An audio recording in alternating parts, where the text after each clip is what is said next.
बाबा साहब डॉक्टर भीमराव अंबेडकर जी की पावन जयंती कार्यक्रम से संबंधित आज की इस महत्वपूर्ण कार्यशाला में भारतीय जनता पार्टी के प्रदेश के हमारे अध्यक्ष चौधरी भूपेंद्र सिंह जी, उत्तर प्रदेश सरकार में मंत्रिमंडल के मेरे सहयोगी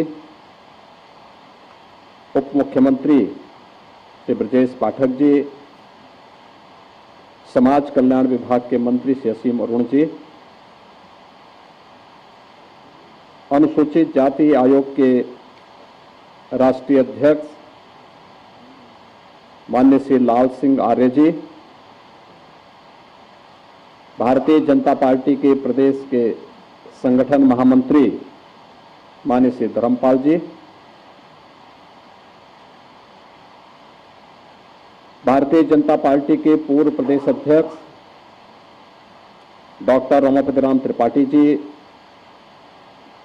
पूर्व केंद्रीय मंत्री और पूर्व प्रदेश अध्यक्ष डॉक्टर महेंद्र नाथ पांडे जी,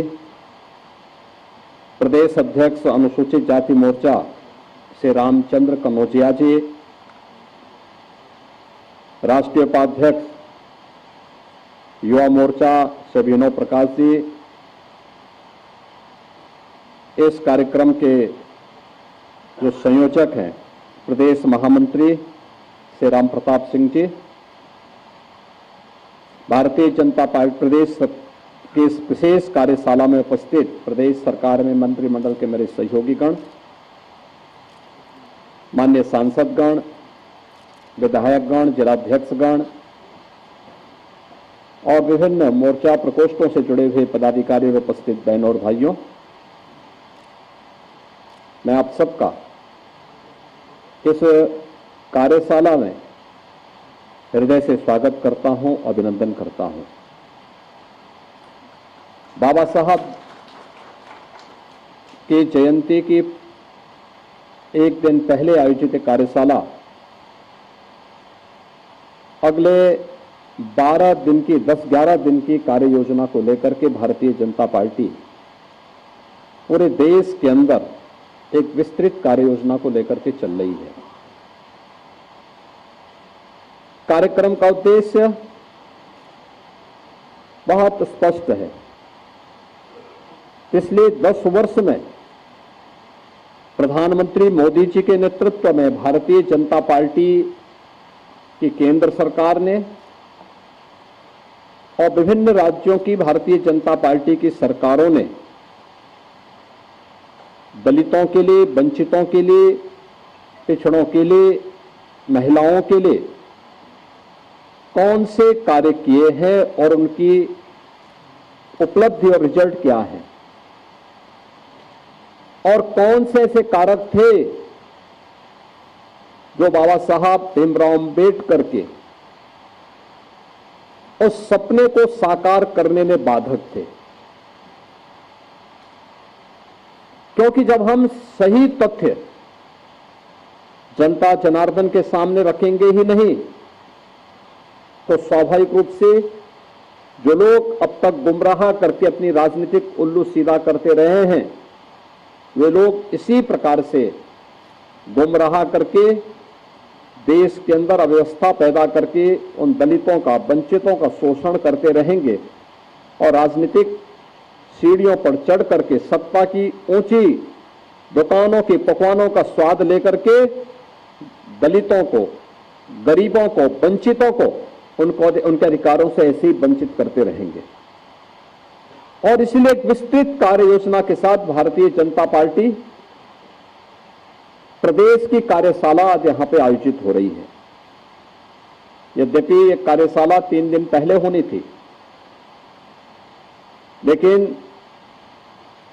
गांव-गांव संपर्क के कार्यक्रम के कारण ये आज हुई है। आज का मुख्य कार्यक्रम बाबा साहब भीमराव अंबेडकर की जहां कहीं भी प्रतिमा है, उनके नाम पे जहां कहीं भी पार्क है, आज भारतीय जनता पार्टी के कार्यकर्ता, जनप्रतिनिधि और सरकार के अधिकारीगण वहां पे स्वच्छता के एक विशेष कार्यक्रम के साथ जुड़ रहे हैं और उन्हें सम्मानित करके उन कार्यक्रमों को आगे बढ़ाने का काम कर रहे हैं। और कल के लिए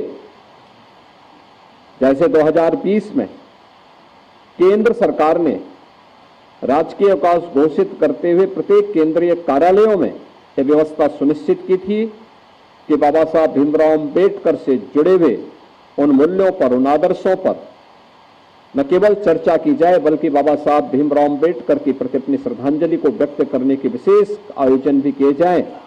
और वैसे ही प्रदेश सरकार ने भी कल एक सार्वजनिक अवकाश के साथ साथ बाबा साहब भीमराव अंबेडकर की प्रतिमा और पार्कों में पुष्पांजलि कार्यक्रम के साथ साथ चर्चा परिचर्चा करके इन मूल्यों को, इन आदर्शों को आगे बढ़ाने के लिए एक विशेष अभियान प्रारंभ किया है।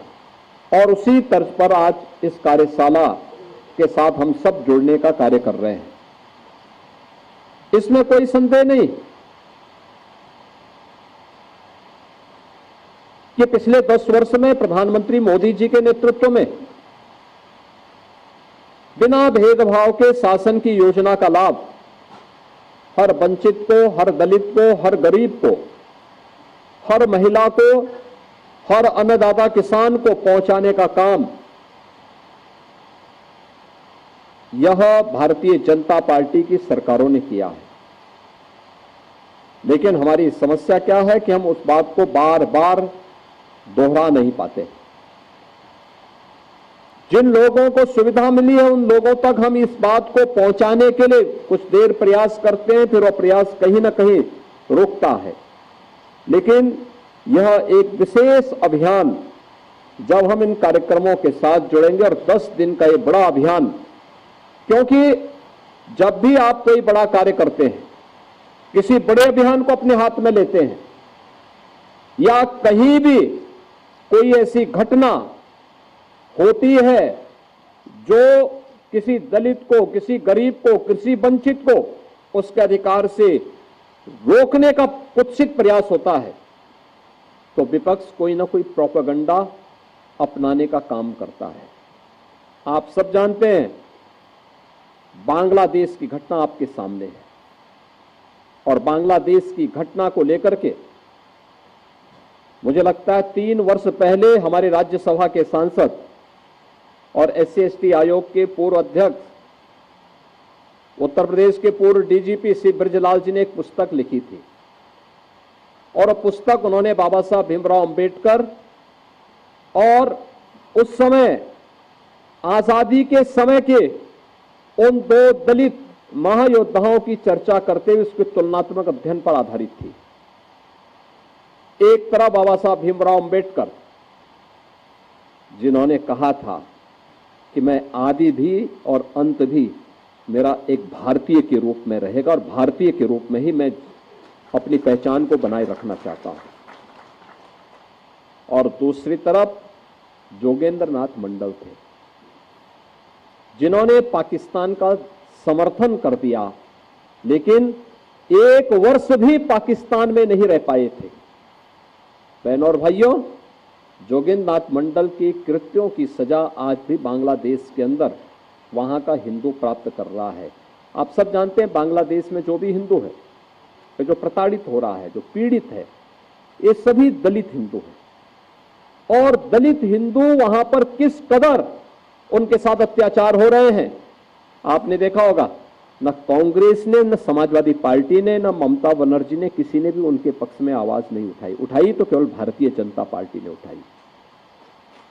भारतीय जनता पार्टी ने उठाई, और भारतीय जनता पार्टी इस बात के लिए प्रतिबद्ध है कि हमें हर हिंदू की रक्षा करनी है, और इसी के लिए सिटीजनशिप अमेंडमेंट एक्ट भी बनाया कि किन्हीं कारणों से पाकिस्तान में, बांग्लादेश में, अफगानिस्तान में कोई सिंधु, कोई सिख, कोई हिंदू, कोई जैनी, कोई बौद्ध, अगर वह वहां भारत में आया है तो उसको भारत की नागरिकता मिल जाए। इसका विरोध करने वाले कौन लोग हैं? ये वही लोग हैं जो कांग्रेस के रूप में, समाजवादी पार्टी के रूप में गुमराह करने का काम कर रहे हैं। ये वही दल है। ये व्यवहारिक धरातल पर भी दलित और वंचितों का अधिकार छीनने के अधिकारी होते हैं। आप देखते होंगे कहीं दलितों की झोपड़ी पर, उनकी जमीन पर कब्जा करने वाले कोई लोग होंगे तो इन्हीं दलों से जुड़े हुए लोग होंगे। ये सर्वाधिक कब्जा करते हैं। और ठीक बात है कि सरकार का डंडा है, सरकार उनको ठीक भी करती है, दुरुस्त भी करती है कि जिससे वे लोग गरीबों की, वंचितों की जमीनों पर कब्जा न कर सके। लेकिन फिर भी उनके द्वारा किस प्रकार के राग अलापे जाते हैं, हमें आश्चर्य होता है। ये वही राज्य है और यह देश वही देश है जिस देश में वक्फ के नाम पर लाखों एकड़ लैंड कब्जे की गई है। और उनके पास कोई कागज नहीं, कोई राजस्व रिकॉर्ड नहीं, और राजस्व रिकॉर्ड नहीं तो सभी को वापस लेने की कार्रवाई, जब इस संशोधन विधेयक संसद में पारित हुआ है और अब इस पर कार्रवाई हो रही है, तो इसके लिए हिंसा भड़काई जा रही है। हिंसा में आपने देखा होगा कल पश्चिमी बंगाल में मुर्शिदाबाद 3 हिंदुओं की निर्मम हत्या हुई, उनके घरों से खींच करके उनकी हत्या हुई। और ये सब कौन है? ये सभी वही दलित हैं, वही वंचित हैं, वही गरीब हिंदू हैं जिसको इस जमीन का सर्वाधिक लाभ मिलने वाला है, सर्वाधिक लाभ मिलने वाला है। ये लैंड राजस्व के रिकॉर्ड में फिर से आएगी तो एक गरीब भी हाई राइज बिल्डिंग का, मल्टी स्टोरी बिल्डिंग का लाभ उठा पाएगा, उसको भी वहां अच्छे फ्लैट सरकार बना करके उपलब्ध करवा देगी। इन्हें भय है कि दलितों को, वंचितों को, गरीबों को अगर ये हाई राइज बिल्डिंग मिल जाएगी तो इनका तो वोट बैंक समाप्त हो जाएगा, ये गुमराह करने की इनकी राजनीति हमेशा के लिए समाप्त हो जाएगी। इसलिए लोग हिंसा भड़का रहे हैं, हिंसा का रास्ता अपना रहे हैं। आप देख रहे होंगे सिटीजनशिप अमेंडमेंट एक्ट पारित होने में जिसका लाभ सर्वाधिक पाकिस्तान, बांग्लादेश या अफगानिस्तान में जो वंचित हिंदू था, दलित हिंदू था, उनको भारत की नागरिकता देने का काम, जो किन्हीं कभी भी भारत में आए थे, 5 वर्ष पहले आए थे, उनको जब नागरिकता देने के कार्यक्रम को प्रधानमंत्री मोदी जी ने आगे बढ़ाया, इन्होंने पूरे देश के अंदर आंदोलन शुरू कर दिया, अभियान चालू कर दिया, बड़े बड़े आंदोलन किए, तोड़फोड़ की, आगजनी की। लेकिन सरकार ने भी दृढ़ता के साथ उसका सामना किया और सामना करते हुए आज इस नागरिकता देने का कार्यक्रम प्रारंभ किया है। कहां जाएगा? पाकिस्तान में, बांग्लादेश में पीड़ित हिंदू कहां जाएगा? और हिंदुस्तान की तरफ ही आएगा। दुनिया के अंदर कहीं भी कोई पीड़ित हिंदू होगा, वह आकर के अंततः हिंदुस्तान में ही आएगा और वह भारत में आकर के ही शरण लेने के लिए मजबूर होता है। लेकिन कांग्रेस और समाजवादी पार्टी या टीएमसी जैसे दल हमेशा इसमें बाधक रहे हैं और उन लोगों ने उन्हें दोयम दर्जे का नागरिक बनाने का काम किया, शरणार्थी के रूप में रखा। लेकिन भारतीय जनता पार्टी ने उन्हें अपनाया। ऐसे ही वक्फ संशोधन अधिनियम में भी इन लोगों ने वही हिंसा कर रहे हैं, धमकी दी जा रही है, फिर अव्यवस्था पैदा करने का प्रयास हो रहा है, क्योंकि इन्हें भय है कि और लैंड अगर राजस्व के खाते में वापस आएगी तो गरीबों को मिलेगी, हॉस्पिटल बनेंगे, मेडिकल कॉलेज बनेंगे, शिक्षा के अच्छे केंद्र बनेंगे, अटल आवासीय विद्यालय जैसे विद्यालय बनेंगे तो श्रमिकों की और वंचितों के बच्चों को वहां पढ़ने की आवाज से शुद्ध अच्छी व्यवस्था मिलेगी। इसलिए ये लोग उस कार्यक्रम को आगे नहीं बढ़ाने देना चाहते। बहनों और भाइयों, और जब इन मुद्दों की ओर से जनता का ध्यान हटाने के लिए आज कांग्रेस हो या समाजवादी पार्टी, ये राष्ट्र नायकों के अपमान पर उतारू हो चुकी है। ये राष्ट्र नायकों का अपमान करने पर उतारू हो चुकी। याद करिए 2012 में जब समाजवादी पार्टी की सरकार इस प्रदेश में बनी थी, समाजवादी पार्टी के तत्कालीन प्रदेश सरकार के मुखिया के रूप में उस सरकार के मुख्यमंत्री ने पहली घोषणा क्या की थी? उन्होंने कहा था जितने भी ये सामाजिक न्याय के स्थल बना दिए गए हैं इनको तुड़वाएंगे। और उस समय उन्होंने कहा था कि इनमें हम मैरिज हॉल खुलवाएंगे। आप देख रहे हैं ना, ये मानसिकता इनकी थी। उन्होंने किया भी। इसी लखनऊ में मान्यवर कांसी राम जी के नाम पर विश्वविद्यालय बना था, उसका नाम बदल दिया। सहारनपुर में बना था मेडिकल कॉलेज, उसका नाम बदल दिया। कन्नौज में मेडिकल कॉलेज बाबा साहब भीमराव अंबेडकर के नाम पे बना था, नाम बदल दिया। जब श्री असीम अरुण जी ने मेरे सामने इस बात को रखा कि ये तो बाबा साहब के नाम पे था और बाबा साहब के नाम पर बने हुए मेडिकल कॉलेज का नामकरण इन्होंने बदलने का काम किया है, बहनों और भाइयों, तो फिर उसी कन्नौज में हम लोग जाकर के इस बात की घोषणा की कि नहीं, इसका नाम फिर से बाबा साहब भीमराव अंबेडकर के नाम पर ही होना चाहिए। और हम लोगों ने उस कार्यक्रम को वहां पर फिर से, नामकरण के कार्यक्रम को फिर से वहां पे संपन्न किया। बहनों और भाइयों, किस कदर ये लोग उन महापुरुषों को जो सामाजिक न्याय के प्रतीक हैं, कैसे उनको अपमानित करते रहे, कैसे उनके खिलाफ षड्यंत्र करते रहे, ये सभी उदाहरण हमारे सामने हैं। आज भी ये लोग इसी प्रकार का विस्मरण करने का काम कर रहे हैं। कैसे करते हैं? महाराष्ट्र में छत्रपति शिवाजी महाराज के खिलाफ वक्तव्य देते हैं। औरंगजेब को वहां पर औरंगजेब की का महिमा मंडन करने का काम कर रहे हैं। आपको याद होगा 3 वर्ष पहले जब हम लोग प्रदेश के अंदर रन फॉर यूनिटी के रूप में लौह पुरुष सरदार वल्लभ भाई पटेल के जन्मदिन के कार्यक्रम के साथ जुटे हुए थे, तो समाजवादी पार्टी उस दिन भारत के तोड़क जिन्ना का महिमा मंडन समाजवादी पार्टी के मुखिया कर रहे थे। याद करिए, जिन्ना का स्मरण कर रहे थे।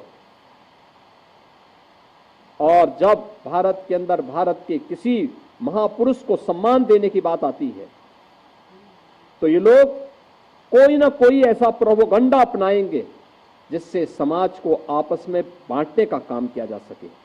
चाहे वह छत्रपति शिवाजी महाराज का अपमान हो, चाहे वह लौह पुरुष सरदार वल्लभ भाई पटेल का अपमान हो, और चाहे वह महाराणा प्रताप और महाराणा सांगा का अपमान या बाबा साहब भीमराव अंबेडकर का अपमान, ये उसी श्रृंखला का हिस्सा है जो कांग्रेस और समाजवादी पार्टी का डीएनए अब तक करता रहा है। ये लगातार इस षड्यंत्र के हिस्से रहे हैं। लेकिन जब चुनाव आता है तो चुनाव के समय ये लोग कोई एक फर्जी पुस्तिका हाथ में रख करके बाहर ही प्रिंट करवा करके, भारत का संविधान उसमें प्रिंट करवा करके, और फिर जगह जगह जाकर के जनता के सामने किस तरीके से एक मायाजाल फैलाने का काम करते हैं, आपने गत लोकसभा चुनाव में देखा होगा। किस किस प्रकार के वक्तव्य इन्होंने दिए, कैसे कैसी बातें इन्होंने उस समय कही, ये किसी से छुपा हुआ नहीं है।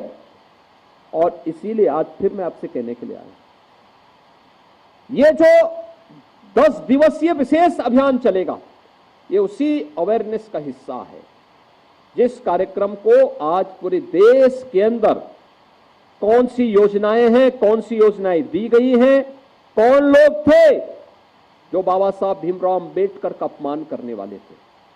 यहां पे अभी डिप्टी सीएम से ब्रजेश पाठक जी कह रहे थे 1952 में बाबा साहब को इन्होंने चुनाव हरवाए।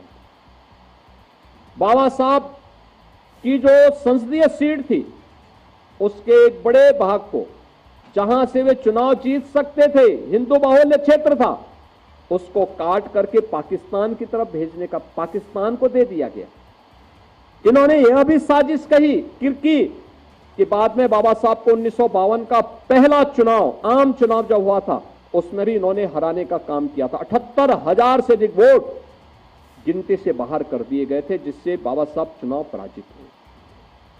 1954 का उपचुनाव जब बाबा साहब फिर से संसद में जाने को तैयार हुए, तब भी इन्होंने बाबा साहब को संसद में जाने से रोकने के लिए उनके निजी सहायक को तोड़ करके, काजोलकर को तोड़ करके उन्हें उनके खिलाफ लड़ाया और स्वयं उस समय के प्रधानमंत्री पंडित नेहरू स्वयं बाबा साहब के खिलाफ प्रचार के लिए गए और उन्हें फिर से वहां परास्त करवाया।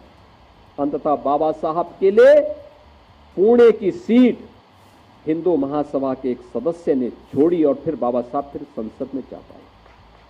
बहनों और भाइयों, ये कांग्रेस या समाजवादी पार्टी ये हमेशा देश तोड़क तत्वों के साथ खड़ी रही है। संविधान के प्रेम्बल में तक इन्होंने संशोधन कर दिया। अभी हम लोगों ने पिछले सत्र में प्रत्येक सदस्य को संविधान के मूल प्रति जो 26 नवंबर 1949 को बाबा साहब ने संविधान का मसौदा तैयार करते समय संविधान सभा को सौंपा था, उस संविधान की मूल प्रति जिसमें बाबा साहब के हस्ताक्षर भी हैं, मसौदा समिति के अन्य सदस्यों के हस्ताक्षर हैं, वह प्रति हमने सभी माननीय सदस्यों को, विधानसभा और विधान परिषद के सभी सदस्यों को सौंपी थी, भेंट की थी। और इसलिए भेंट की थी कि हर सदस्य इस बात को समझ सके कि वास्तव में संविधान के मूल में क्या है, मूल यानी उसकी प्रस्तावना क्या है और प्रस्तावना में किस तरीके से इन्होंने छेड़छाड़ करके, प्रस्तावना का मतलब उस ग्रंथ की आत्मा के साथ ही इन्होंने खिलवाड़ करने का काम किया और एक खिलवाड़ भी कांग्रेस ने किया। यानी पहले बाबा साहब को चुनाव हरवाया, बाबा साहब के स्वर्गवास होने पर, उनके महापरिनिर्वाण होने पर उन्हें दिल्ली में अंतिम संस्कार नहीं करने दिया गया,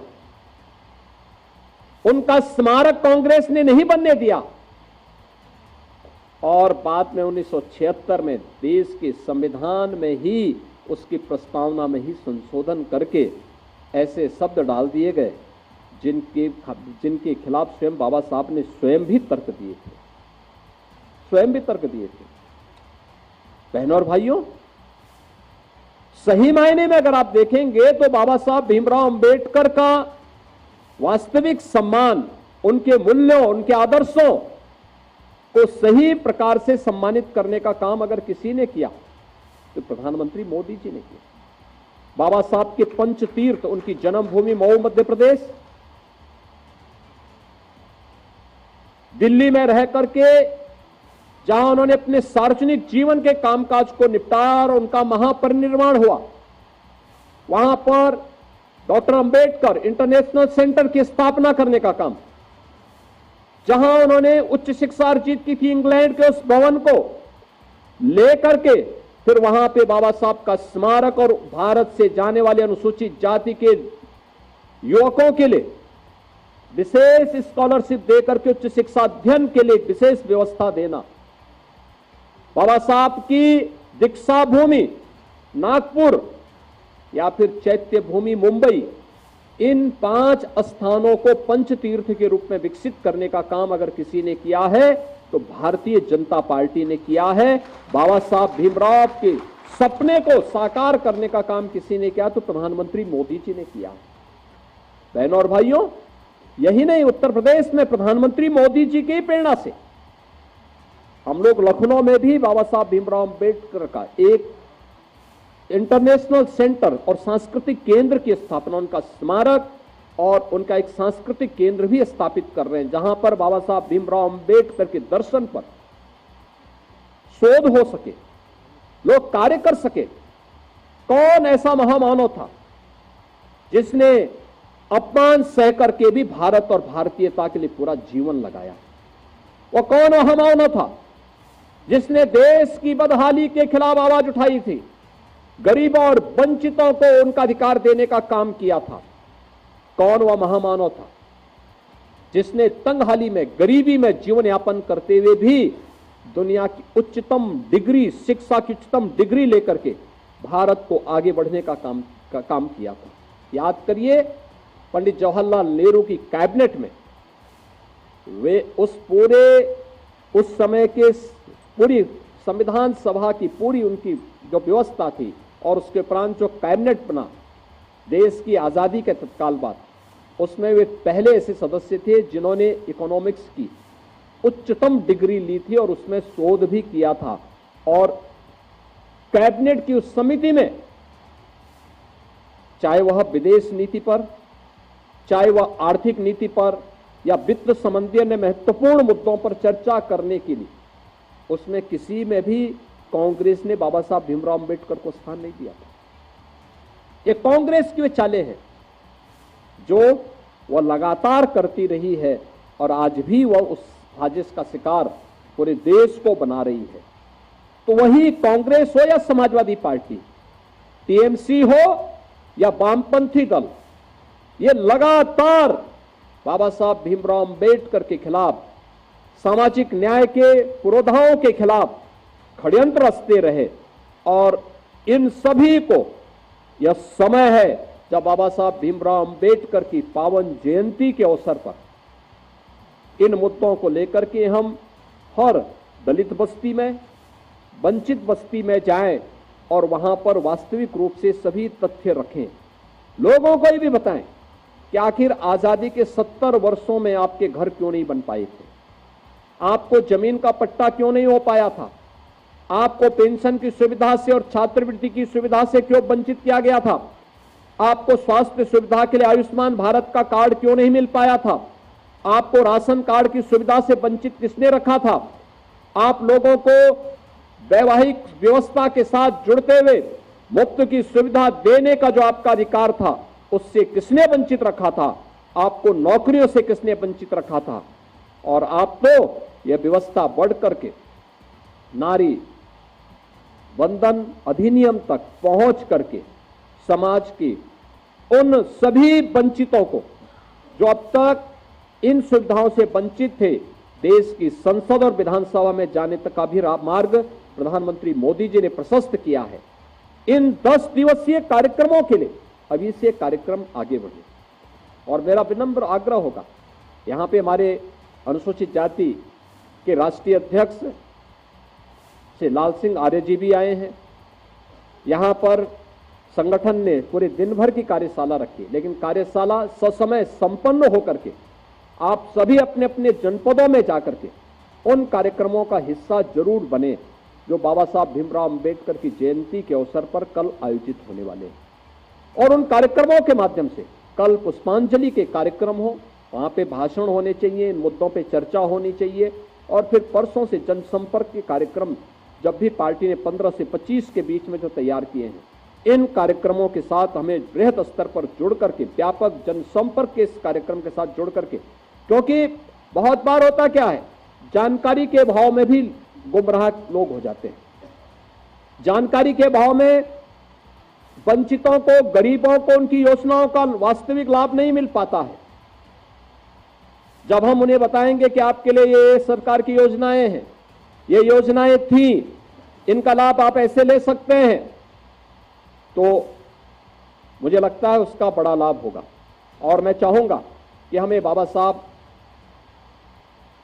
अंबेडकर जी के उस महान व्यक्तित्व से प्रेरणा प्राप्त करते हुए प्रत्येक नागरिक को उसके साथ जोड़ने का कार्य करना चाहिए। और जो बाबा साहब ने कहा था कि मैं आदि भी और अंत भी मैं एक भारतीय के रूप में ही रहना चाहता हूं, उस भारतीय के रूप में प्रत्येक समाज के प्रत्येक तबके को जोड़ने का कार्य हम सबको करना है।